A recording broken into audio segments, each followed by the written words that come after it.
Aló.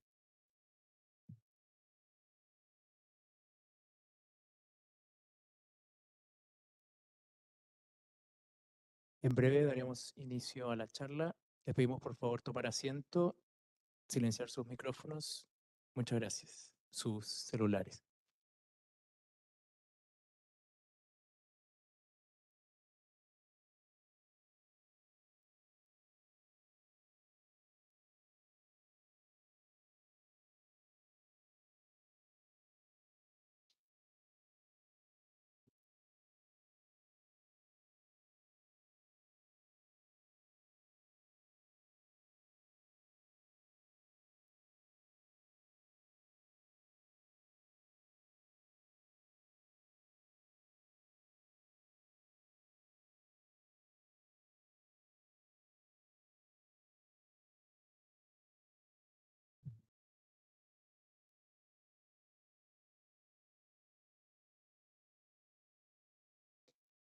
Sean todos bienvenidos a la conferencia magistral titulada El modelo polaco de transformación, en motivo de la visita del subsecretario de Estado del Ministerio de Asuntos Exteriores de Polonia, señor Sajanowski. Para comenzar, palabras de bienvenida a cargo de José Manuel Salazar Chirinach, secretario ejecutivo de la Comisión Económica para América Latina y el Caribe. Muy buenos días, estimado señor Boksiewicz Sajaskowski, subsecretario de Estado del Ministerio de Asuntos Exteriores de Polonia, estimada señora Milena Lukasiewicz, jefa de misión de la Embajada de Polonia en Santiago, estimados y estimadas representantes del cuerpo diplomático y autoridades presentes, estimados y estimadas representantes del sector académico y del sector privado, colegas de la CEPAL y del Sistema de Naciones Unidas en Chile, amigas y amigos. Sean todos y todas muy bienvenidos a esta Casa de las Naciones Unidas. Es un honor contar con la presencia del señor Wojciech Sajaskowski, subsecretario del Estado del Ministerio de Asuntos Exteriores de Polonia, en ocasión de su visita a Chile en este año en que se conmemoran los 105 años de relaciones diplomáticas entre Chile y Polonia. Como ustedes saben, la misión de la CEPAL, que lleva más de 75 años pensando e influyendo en el desarrollo de América Latina y el Caribe, es actuar como centro de estudios para el diseño de análisis y recomendaciones de política, poner a disposición nuestra función de convocatoria como plataforma intergubernamental para el asesoramiento y el diálogo sobre políticas, y prestar apoyo normativo, cooperación técnica y fortalecimiento de capacidades a nuestros Estados miembros. Para una institución con esta misión que acabo de describir, visitas como la suya, estimado señor Sajakowski, son siempre de gran interés para conocer las visiones de otras regiones y hoy día más que nunca en vista de los cambios en la situación del mundo. Tan solo este año hemos recibido en nuestra casa a la directora de Asuntos Económicos y de Desarrollo de los Estados Unidos, autoridades del Instituto de Estudios Latinoamericanos de la Academia China de Ciencias Sociales, el ILAS-CAS, la directora del Programa de Asia y América Latina del Diálogo Interamericano, al ministro de Desarrollo Internacional de Noruega, entre otras personalidades. En esta época en la que se intensifican las rivalidades y tensiones geopolíticas entre las principales potencias y recrudecen los conflictos armados, escuchar y sacar lecciones de otras experiencias es muy importante para comprender las transformaciones que se están desarrollando en el ámbito mundial y también europeo en particular. Como bien sabemos, los desafíos actuales están marcados por una globalización redefinida, por el uso unilateral del poder y una interdependencia instrumentalizada, como es el término, tal vez de los términos más adecuados que se han venido utilizando para describir esta nueva realidad. Es una interdependencia instrumentalizada en materia comercial, financiera, política. Es una era de disrupciones continuas asociadas con guerras, negociaciones entre grandes potencias y también tendencias como el cambio climático, las revoluciones tecnológicas, los cambios demográficos y otras. Y es además un momento muy difícil para el sistema multilateral y las agendas que este sistema había negociado en los últimos 80 años.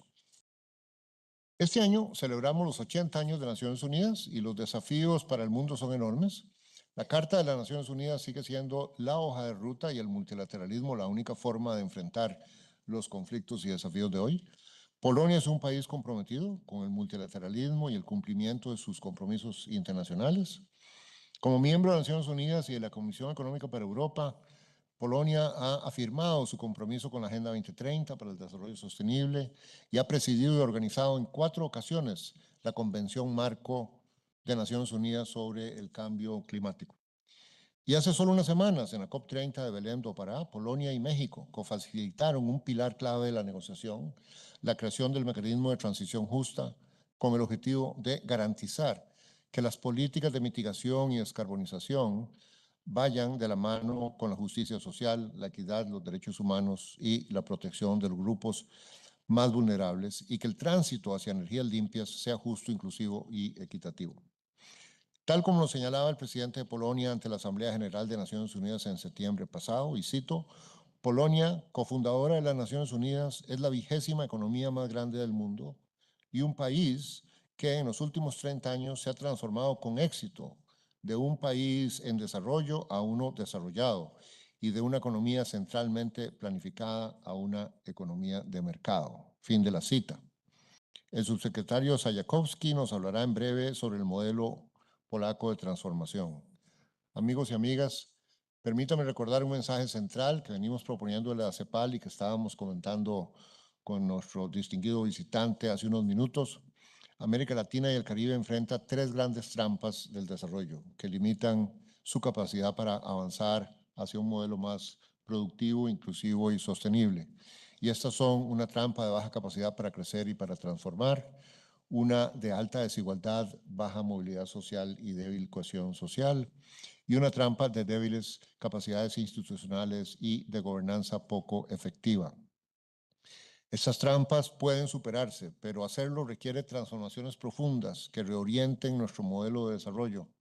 Hemos propuesto 11 grandes transformaciones para la región que van desde el impulso al crecimiento económico, apalancado por el desarrollo productivo y políticas de desarrollo productivo, el aumento de la productividad y la generación de empleo, hasta la reducción de la desigualdad, el avance hacia la igualdad de género, la transformación digital y el gran impulso ambiental para promover la sostenibilidad y enfrentar el cambio climático. Para ello no basta con saber qué hacer, es indispensable saber cómo hacerlo, y desde la CEPAL hemos venido promoviendo un marco conceptual para analizar las capacidades que necesitan nuestros estados para gestionar las transformaciones y orientar la acción pública hacia resultados.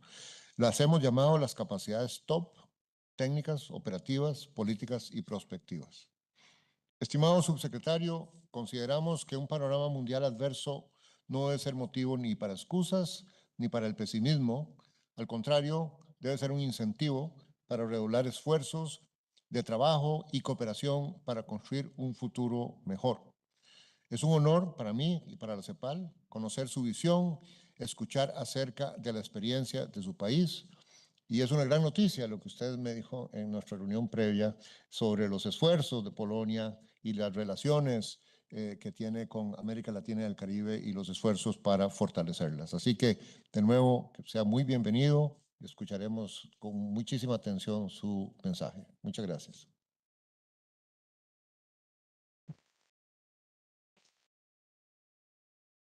Agradecemos las palabras del señor Salazar.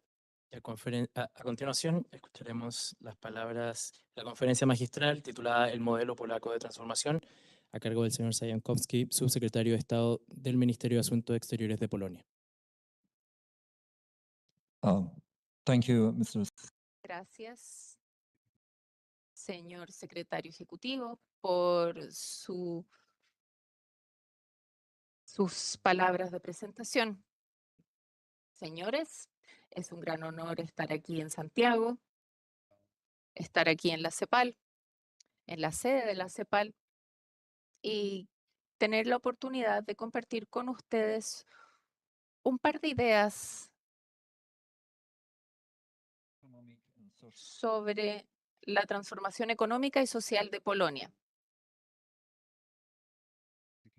Como dijo el señor secretario ejecutivo, Polonia tiene la intención de ser más activa en Latinoamérica. y traer nuestra experiencia específica que estamos listos para compartir con nuestros socios. Quisiera comenzar con una declaración bastante básica. Polonia es la mayor economía de Europa del Este. Es las áreas que tienen mayor crecimiento tanto en Europa como en el mundo. La significancia geopolítica y geoeconómica ha aumentado sustancialmente desde la pandemia de COVID-19 y de la invasión rusa en Ucrania. Esta transformación económica de Polonia ofrece un ejemplo de un país que busca el desarrollo en un entorno geopolítico y económico complejo. Durante los últimos 35 años hemos transformado de manera exitosa nuestro país de un país en desarrollo, en vías de desarrollo, a uno desarrollado, con una economía planificada centralmente a una economía de mercado. Esto nos permite hacer una contribución significativa en las discusiones de foros mundiales como la de las Naciones Unidas, G20, del FMI y el Banco Mundial. Hay 2 países en el mundo que han registrado un crecimiento económico ininterrumpido durante las últimas 3 décadas. Son China y Polonia. Las curvas de su crecimiento son casi idénticas, a pesar de que también tienen diferencias. China comenzó su reforma 10 años antes que Polonia y tuvo resultados similares, pero a través de medios muy distintos. Este año, de acuerdo con el FMI, el PIB polaco va a llegar al umbral de $1 trillón norteamericanos, que va a hacer que Polonia sea la 20ª economía del mundo. ¿Y cuáles son las fuentes de este éxito? ¿Cuándo fue el momento en que Polonia entró en este camino del desarrollo a largo plazo? Eso es lo que quisiera explorar con ustedes aquí para mostrarles nuestra experiencia. Nuestra historia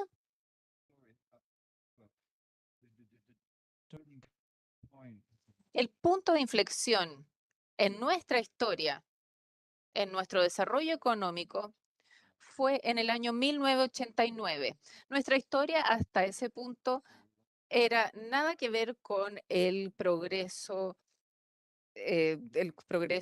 continuo. Tuvo muchos colapsos. En el siglo XVII, el Commonwealth polaco llegó a su punto culmine en el poder. El mayor país de Europa, el más grande, era un estado vasto que tenía 1 millón de kilómetros cuadrados, que daba forma a la balanza de poder de Europa. Pero luego hubo muchos problemas, guerras, particiones, dominación y muchos problemas para restaurar nuestra independencia. En 1918, la libertad se quebrantó nuevamente, pero solamente por 20 años. Y luego vino el cataclismo de la Segunda Guerra Mundial, donde Polonia perdió más de 5 millones de ciudadanos, junto con el 40% de su riqueza nacional. Las ciudades se transformaron, se movieron las fronteras y llegó una nueva era de dominio nuevamente. ¿Por qué estoy recordando la historia de mi país? Porque por cualquier motivo, bajo predicción, Polonia debería haber tenido problemas para levantarse nuevamente. Sin embargo, el éxito de nuestra transformación era extraordinariamente bajo en cuanto a sus predicciones. Sin embargo, pudimos superar todas las barreras. En 1989 debemos recordar cómo era Polonia en aquel entonces, con un sistema impuesto a la fuerza, con su último declive.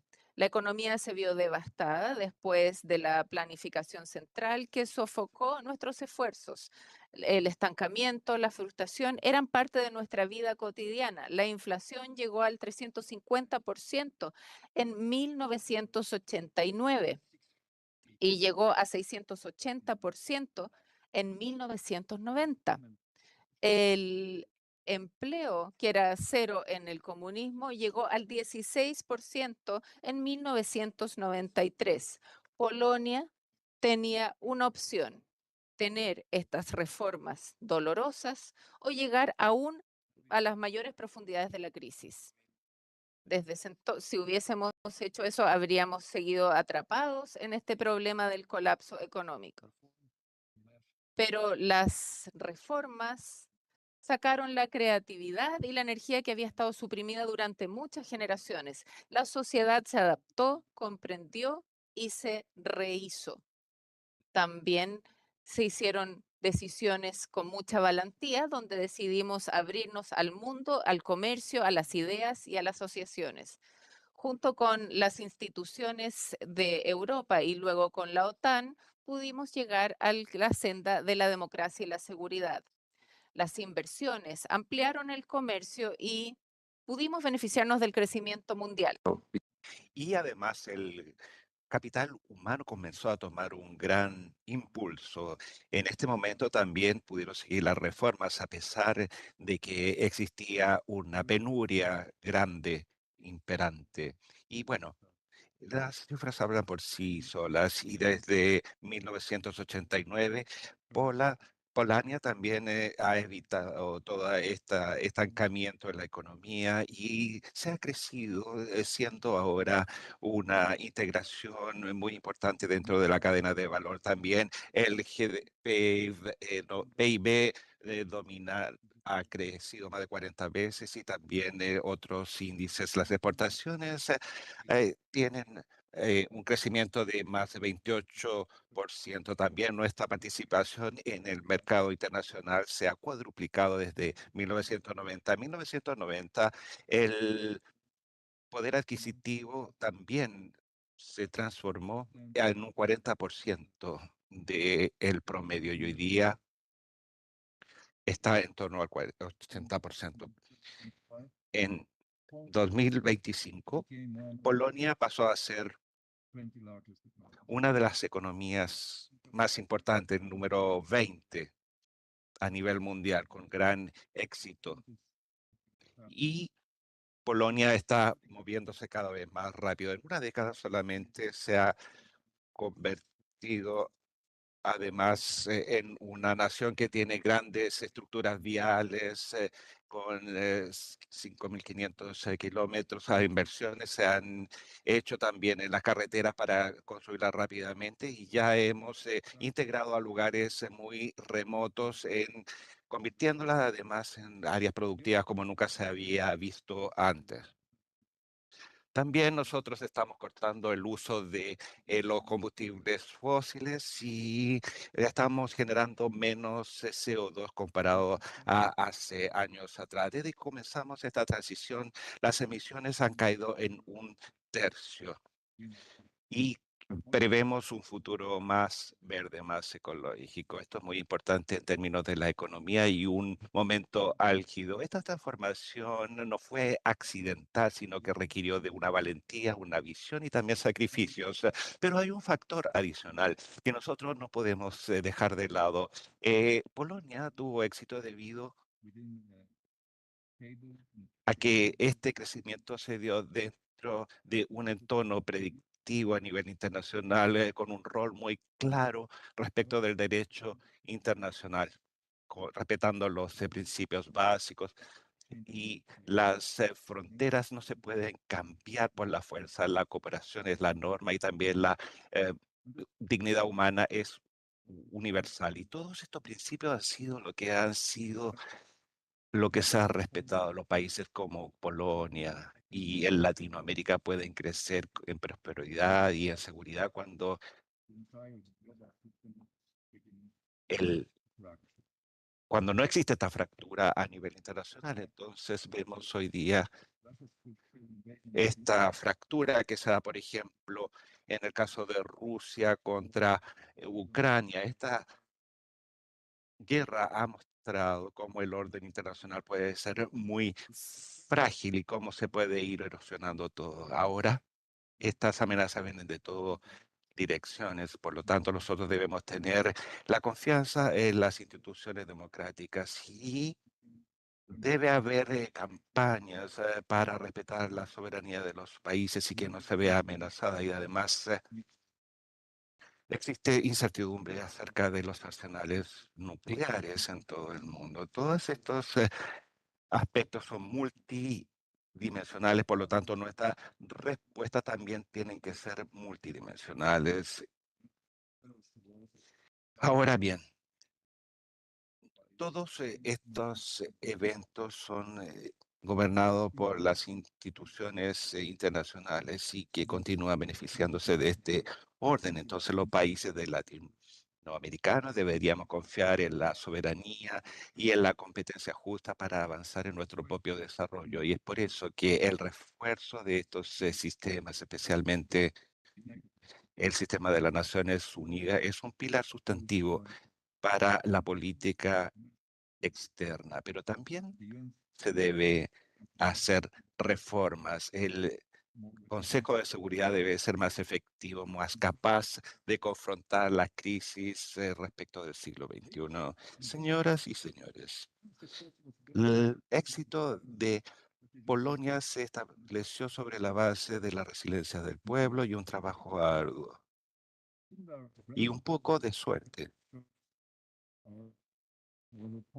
Los avances de esta naturaleza son posibles en todo el mundo a través de la transformación, y no hablamos de términos abstractos, sino que de nuestra propia experiencia, lo que nos ha llevado desde la crisis a la estabilidad, de la integración, saliendo del aislamiento. Entonces, esto nos da una perspectiva única y nosotros creemos que es valiosa, incluso más allá de Europa, llegando hasta Latinoamérica. ¿Por qué? Porque Polonia no es un antiguo imperio, sino que nosotros somos un país que tuvo que luchar cada uno de los pasos ganados hacia el éxito. Esto nos dota de una credibilidad que muchos socios aprecian. Y voy a destacar algunas de las razones por qué la experiencia de Polonia puede ser importante para esta región. Primero que todo, Polonia ha pasado por toda una transición de de gobernantes autoritarios, y además se ha ido creando además sistemas fiscales. Se ha empoderado así a los gobiernos locales y se ha empoderado a la sociedad civil. Y estos retos lo conocen muchos de los países de Latinoamérica. Nuestras lecciones, por tanto, son prácticas, no empíricas. En segundo lugar, nuestras reformas económicas comenzaron con el abandono de esta economía planeada centralmente y nos centramos en la que es impulsada por el mercado, y nosotros también luchamos con la inflación, el bajo empleo. Nosotros construimos empresas así atrayendo las inversiones y cambiando la cadena de valor. Para los países que enfrentan esta inflación o la dependencia de los productos básicos, también la experiencia de Polonia construye una estrategia adecuada. Nosotros también hemos tenido este crecimiento con una cohesión social adecuada. Cuando los países tratan de luchar contra esto, nosotros vemos que hay que aumentar los ingresos, pero también teniendo niveles de igualdad dentro de la OCDE. Esto muestra que el crecimiento y la parte social se pueden reforzar. También tenemos en cuenta el índice de Gini, que es bastante bajo, en un torno al 26.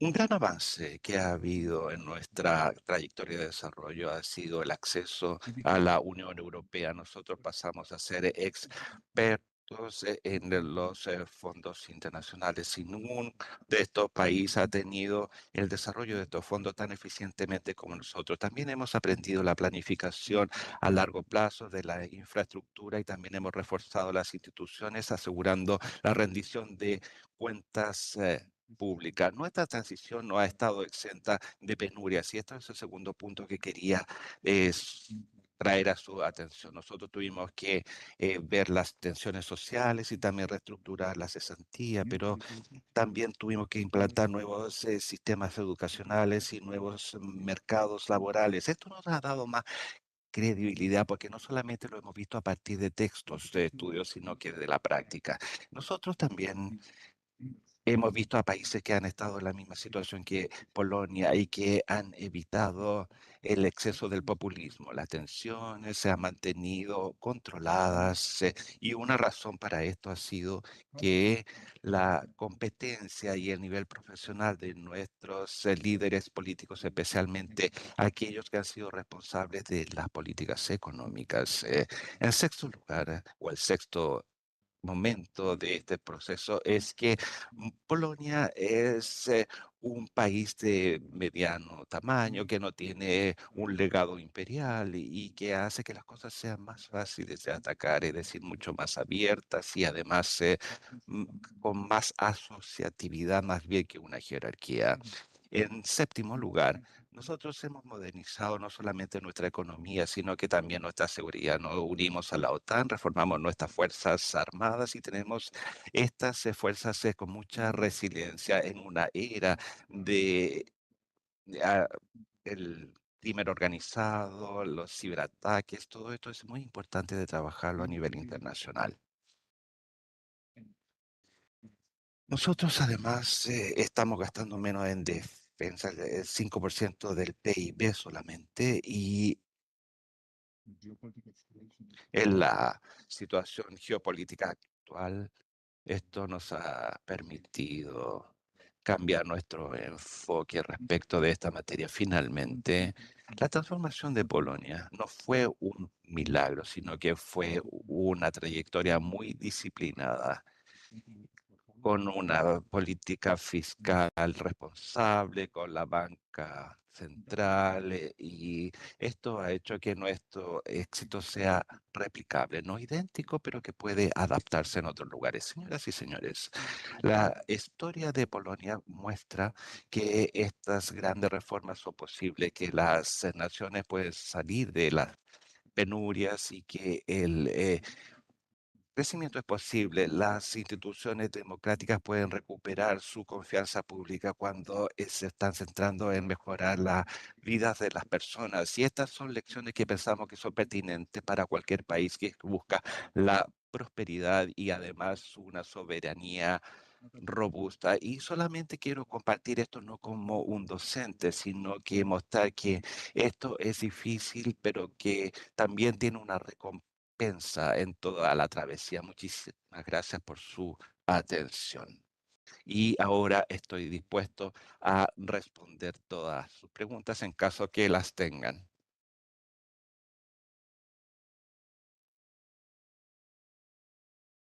Muchas gracias, señor subsecretario. A continuación ofrecemos una ronda de preguntas. A quien quisiera aquí que esté en la sala puede levantar su mano y si no tiene micrófono le podemos acercar. Bueno, partiendo por el señor Salazar, por favor. Voy a comenzar y espero que haya muchas manos levantadas. So I'm going to begin. I'm going to proceed in English. I think so it's better. I hope there will be a lot of questions because I think your lecture was very insightful and with a lot of lessons for us in Latin America. I think to listen to a story like the one you just summarized of transformation, so beneficial, so multidimensional, and in a relatively short time, this is what we would like to see in many Latin American countries, as ECLAC, as we were discussing. You know, we were having this actually 11 transformations that but it adds up to, you know, a multidimensional transformation like the kind you described to you know, in Poland. And I think doing it from a central planning system to what you have now is even much more difficult to do than, you know, in many cases in Latin America. I think, you know, it sounds great for us in ECLAC that you say deep reforms are possible, high growth is possible. I mean, you showed that this is possible. As we were Y en la medida que nosotros estábamos hablando en la reunión previa, nosotros estábamos haciendo hincapié en mucho de cómo ustedes lo hicieron.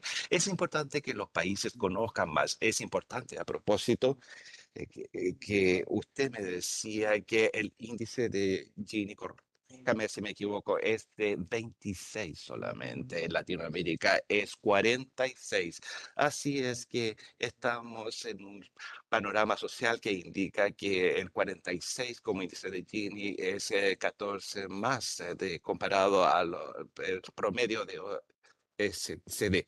Entonces es increíble que en Polonia sea 26 solamente y muestra la enorme diferencia que existe entre la igualdad de ingresos de Latinoamérica y en Polonia y obviamente la OCDE. Mi pregunta sería la siguiente, y de hecho podríamos tener más. ¿Nos podría contar un poco más sobre cómo lo hicieron? Porque claramente lo lograron y como usted dijo, no fue fácil ni tampoco fue exento de problemas. Pero usted habla de un periodo de 40 años o más, 45 años. Pero ¿de qué manera Polonia mantuvo la visión, la continuidad? Porque estos cambios no solamente involucran a un gobierno, sino que a varios. ¿Cómo manejaron la continuidad en las áreas clave con un consenso mínimo nacional para seguir en el camino y tener todos los beneficios acumulativos? Esto es algo que falta en Latinoamérica, porque tenemos mucho zigzagueo de un gobierno a otro y nosotros perdemos los efectos acumulativos de las políticas porque cambian, también hay visiones nacionales fuertes que cambian de acuerdo a los cambios de gobierno. A veces incluso dentro del mismo gobierno hay un cambio de ministerio y cambian las políticas. Esa sería mi pregunta. Así es que Javier, tal vez podríamos tomar más preguntas. ¿Qué le gustaría a usted? ¿Tomar varias preguntas y luego abordarlas o de a una? Depende de usted. Puedo responder la primera inmediatamente. ¿Cómo pudimos? First of all, the starting point. I think today it would be impossible to do the same what we did 35 years ago. Why? Because of the different level of the social capital. The social cohesion in 1989 was much higher, and prevailing majority of the society was in favor of radical changes. The question was not if, but how. And certain decisions were and even today are criticized as too radical. But once certain reforms are done, you can always face some criticism. While making a decision about reforms, you are choosing a path of development, and you are pushing society and an economy in some direction. Any such a move can be criticized, and any such a move is, if it is based on reasonable assumptions and reasonable preconditions, will bring certain effects. There is a study by Marcin Piątkowski, he is an economist with the World Bank, who made research on the sources of our economic success. And he emphasized the quality of education of our political, especially economic elites. Despite the fact that Poland was a communist country until 1989, the most important politicians responsible for economic policy, central bank, Ministry of Economy, Ministry of Finance, and so on, they were people who had, even at that time, experience of Western economy. All of them had certain episodes in their lives, episodes of either making research or studying in Western universities. So despite differences among them, because well, everybody can have his own, her own vision of what should be done, they shared some common background, and it granted us a continuity of understanding of what should be done. I think that the social capital, the quality of political and economic elites, this is something very important. The social cohesion also, the Gini index. I think that these are crucial elements. And I think also that resilience to populism, because in the time of hardship, when almost 20% of the society is unemployed, it's easy to manipulate with people's emotions, people's feelings. So I think these are key elements for starting with reforms. Thank you. Thank you very much. Gracias, subsecretario. ¿Más preguntas? Tenemos la mesa abierta. Simone, por favor.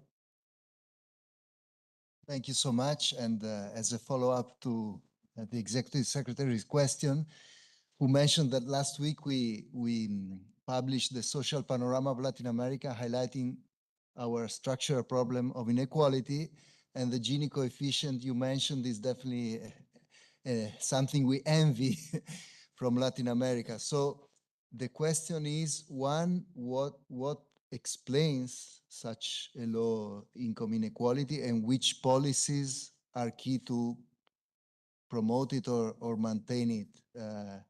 And also the other question is, you mentioned that now there is not so much social cohesion as in the past, as 30 years ago, but apparently you still have a very high level of social equality. So what happened there? Why did you lose some levels of social cohesion, but you kept high social equality? Thanks. I think that a couple of factors should be taken into account while answering your question. The first one is historical background. Polish society has always been quite egalitarian. We didn't like and do not like grand aristocrats, Muggles, and so on. Traditionally, it has been always in our DNA, even 500 years ago. The second point is that our reforms were preceded by the birth of first independent trade union movement in the whole communist world. So it was in 1980 when the strikes, the protests began in Poland that led later to the formation of the Solidarity movement.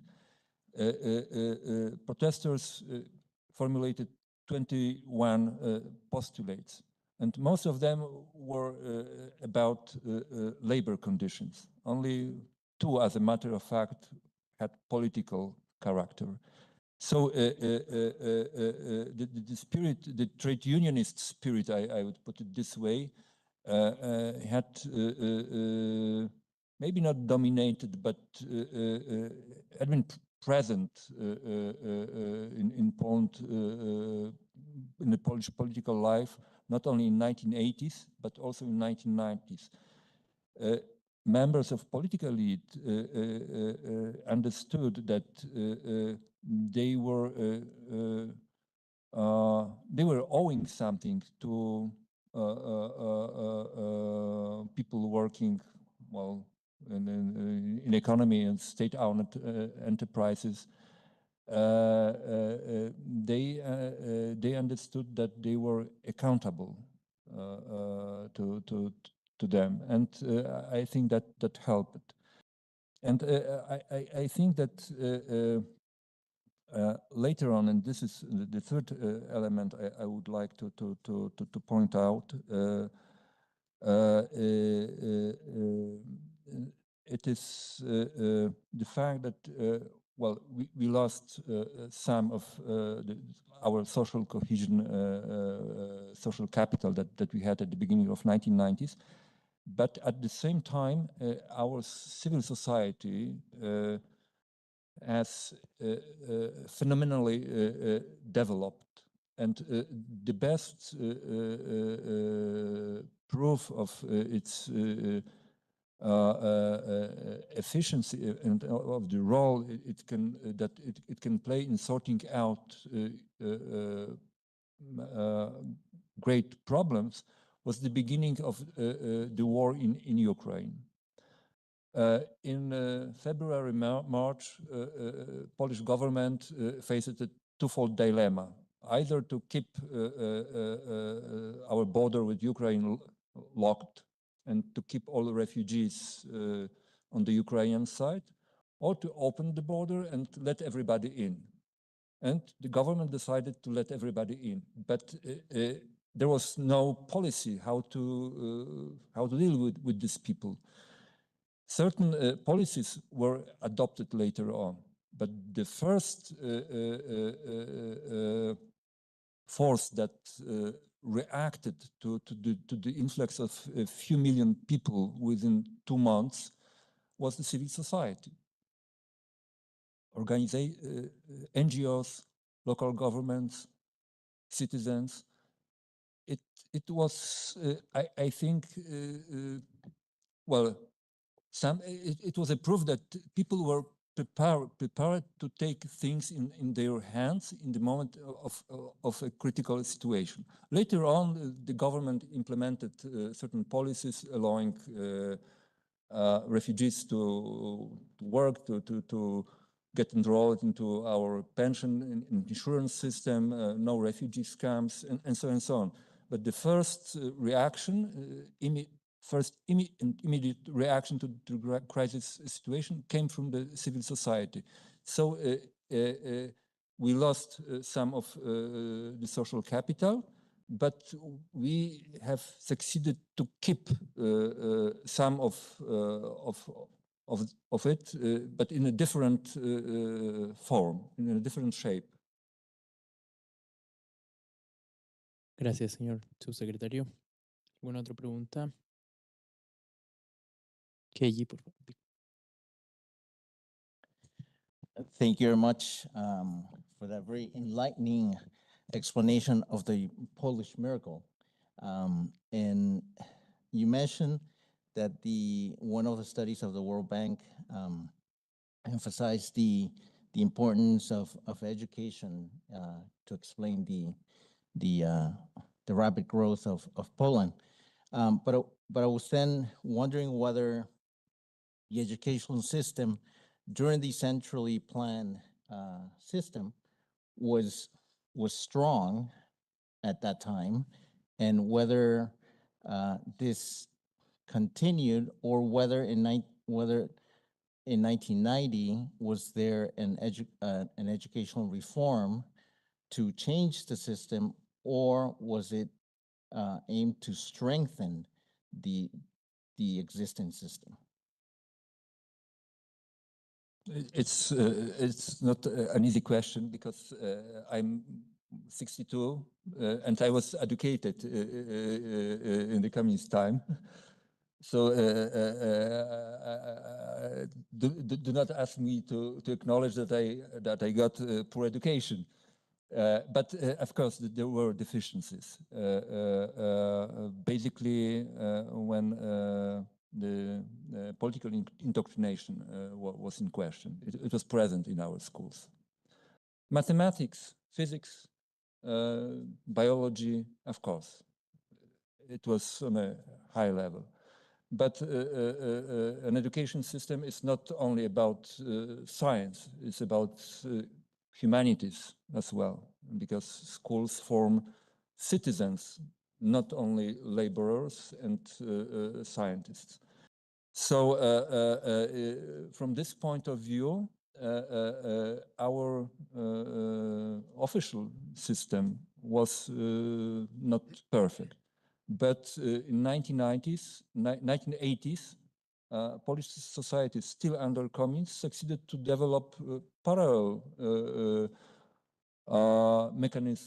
mechanisms of self-educations, while responding to deficiencies of the official system. It was about humanities. So by and large, Poles who wanted and were active enough could get, even in 1980s, in any field, an education that was not worse than the education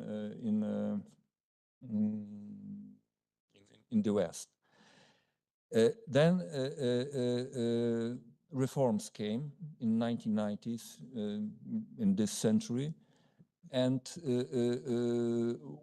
once again, the biggest struggle has always been about values, about, well, for example, to keep to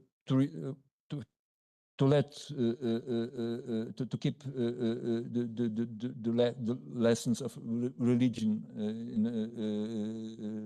in schools, or to keep them outside. It was a permanent tension between left and right in Poland on that, for example.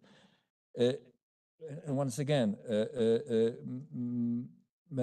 science has been immune, and we succeeded to keep quite good level of mathematics, IT, physics, and it is reflected in PISA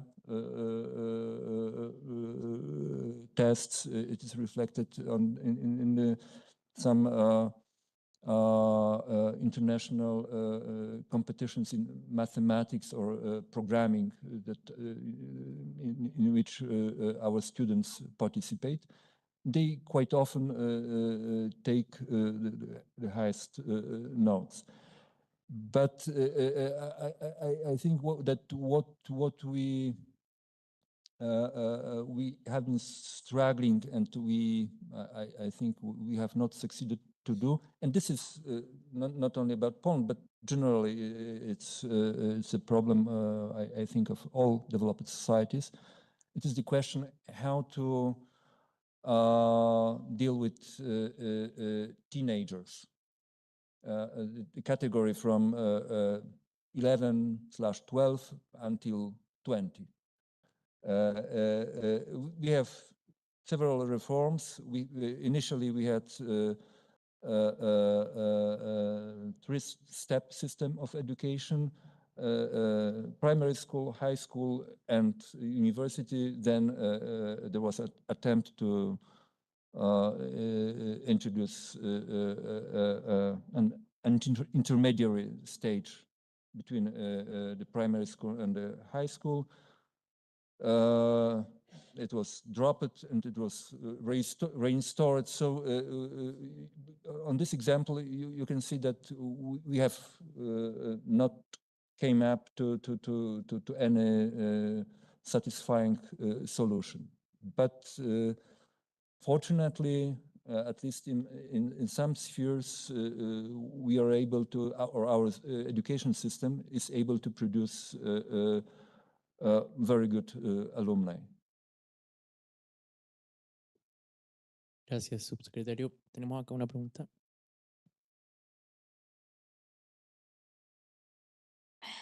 And thank you for sharing with us today about the model of transformation in Poland. As you said, posted in 1989, a transformation that combined rapid economic liberalization with a strong institutional reforms and integration into international frameworks. My question is, which elements of this model, such as consensus building, phase reforms or investment in institutional credibility do you consider most applicable to Latin American countries facing inequality, political polarization, and the need for sustainable development? Well, I would start my answer with two very obvious statements. First of all, each country is different. And second, 1989, well, it was a long time ago. Even while looking at such an example as Poland, we have to keep in mind that in the case of Latin America, we have societies with different background, with different tensions and problems within, and the time is different. And I would like to emphasize what I said in my speech, that we were very lucky when the historical moment was concerned. Our strategic dilemma was Soviet dominance. Today, in Latin America, it's not an issue. There is no superpower dominating over the continent. But economic reality is different. For example, as Deputy Foreign Minister, I'm responsible also for Africa. And when you meet African counterparts and start discussing economic development, you can hear that the major, the most desired thing from their side is the industrialization.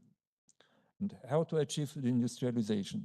To bring different things, for example, from China, to put it in country A or B, and to start producing and selling things.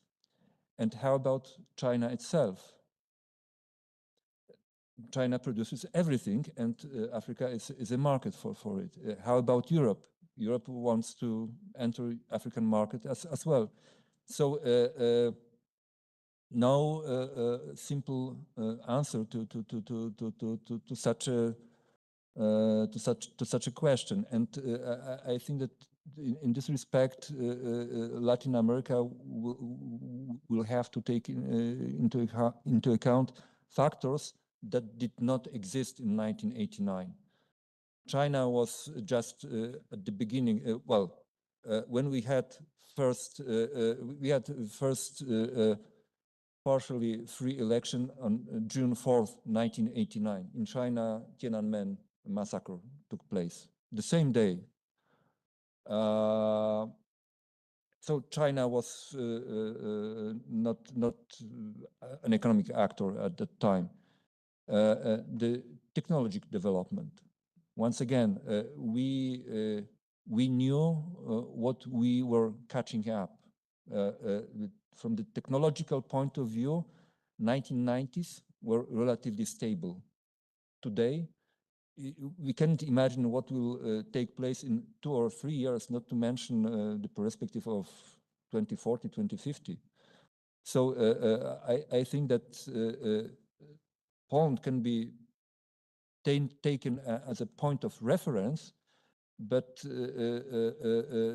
our example should be approached in a creative manner. I think that this is the most important thing I can say. Gracias. Tenemos otra pregunta por allá, por favor. Good morning. Thank you for the lecture. You mentioned the humanitarian crisis at the Ukrainian border at the beginning of the war in 2022. I would like to know how deep has been the impact of the Russian invasion to Ukraine into your transformation and successful transformation model for Poland.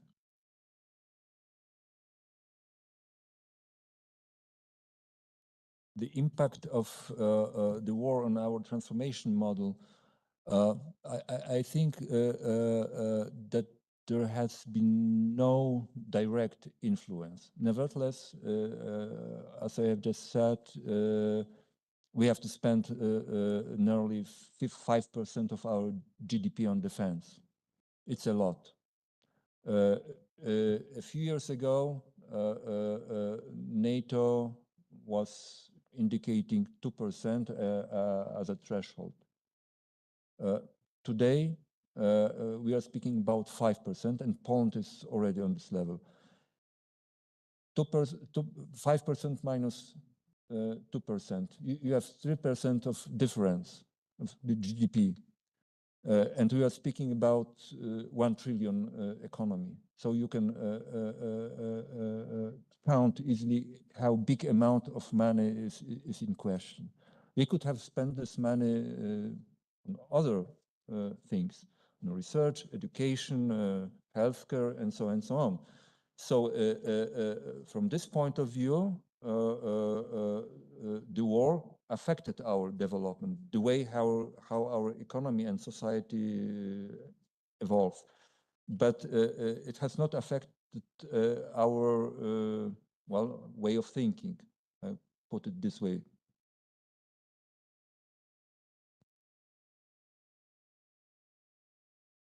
Thank you for your answer. Taking on the consideration the different contexts Chile and Poland has and different time, what policies may Chile adapt now to get closer to what Poland has achieved?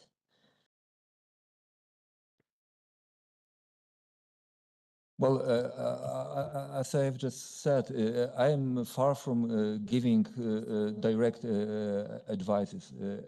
I am not an expert in Chile, Brazil, Peruvian, Colombian economy.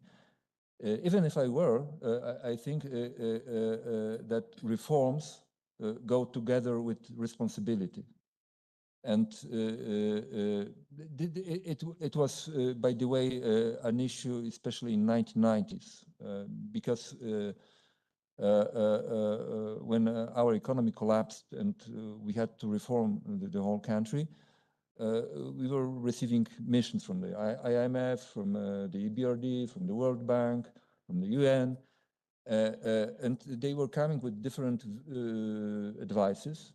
But at the very end, it was up to the Polish government to take a decision that, for example, would result in unemployment of 300,000 people or millions of people, or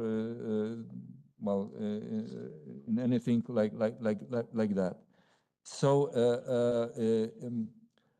I think that the most important thing is, on the government side, is to listen to advices and then make up their own mind, taking into account the local background. Because in theory, the government should reflect people's will and should rely on social cohesion, on people's confidence, and should be able to project, even with some corrections, people's aspirations. And if this synergy is achieved, it is much. This is I think the crucial point. The synergy between those who plan and then implement reforms and those who are suffering from side effects before positive results are achieved. Gracias, subsecretario. ¿Alguna otra pregunta? Por favor, señor Salazar. So, I have another question. I have many questions, but I only would ask one more. No, I was very impressed, I think, as a very interesting point that you made about the role of civil society. And you said that the civil society has developed quite a lot, which is very impressive, given that you came from a central planning and very different system. But my question is, how have that there exists civil society. Part of it, I suppose, is religious, because I mean the religious aspect of Poland is well known. We had a Polish Pope in the world, etc. But how have you institutionalized the participation of civil society? When you said that civil society has been quite influential, like now, for instance, accepting 2 million Ukrainians and so on, I mean, with some very, very strong, difficult decisions. Do you have like an economic and social council? Do you have different spaces? I mean, how is the interaction of civil society organizations with the executive or with parliamentary? Because we have many NGOs in Latin America, but there is no, in most countries, there are no institutionalized spaces for participation. So it's very difficult and very uneven. So it would be interesting to know.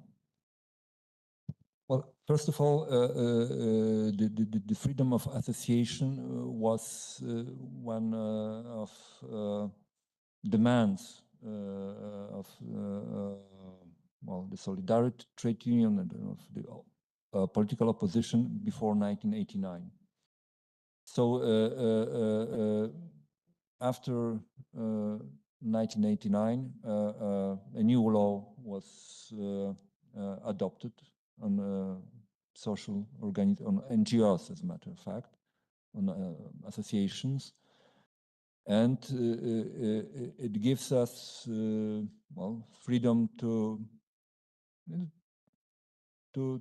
do what we want within the legal framework.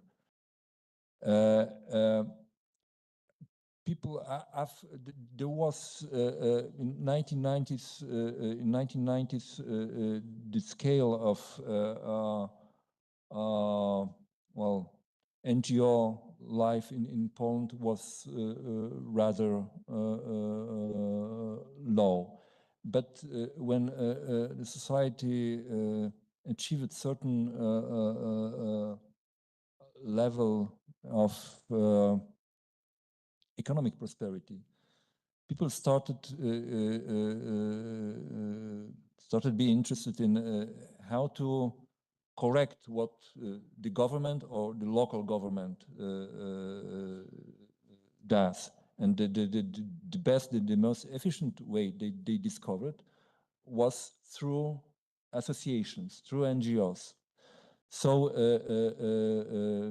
over the last 10, 15 years, different NGOs, different associations started to pop up in different spheres of our life, ranging from the protection of animals, ending with, I don't know, business associations, and so on and so on. This is one thing. The second element is that these organizations became vocal, and since they are vocal, they are present in a public space. Politicians are interested in their support. So quite often, political support for a politician from an NGO or a group of NGOs is some sort of negotiation, a trade-off. We are going to support you if you include this or that into your political system, into your political program. The third thing, I think, crucial one is our taxation system. Our taxation system foresees that every citizen, while filling annual tax declaration, is authorized to allocate certain amount of tax, of his or her tax, to an NGO. And there is a free market in this respect. NGOs are competing among themselves to get as much money as possible from citizens. And people look, either a local association taking care of some historical monuments, or, for example, a national association taking care of people with oncological diseases. It's a well, very practical choice faced by every citizen in March, April.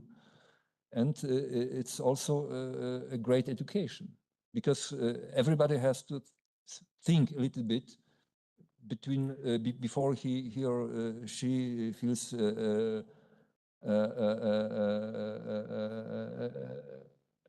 place in the declaration where he or she declares for what purpose, for whom, and how much. De esta manera, por favor. Very, very interesting. Thank you very much for all the key points. Regarding these tax allocation to ONGs that you mentioned, is there any system to audit them, or are they supervised? Yes, and NGOs are supervised because, they declare their goals, their objectives, and if they mismanage funds, they can be called to the court even. Well, a lot depends also on the category of funds they receive. If they receive public funds, the scrutiny is very tough. We know it, for example, from the foreign ministry. Sometime, a visit of a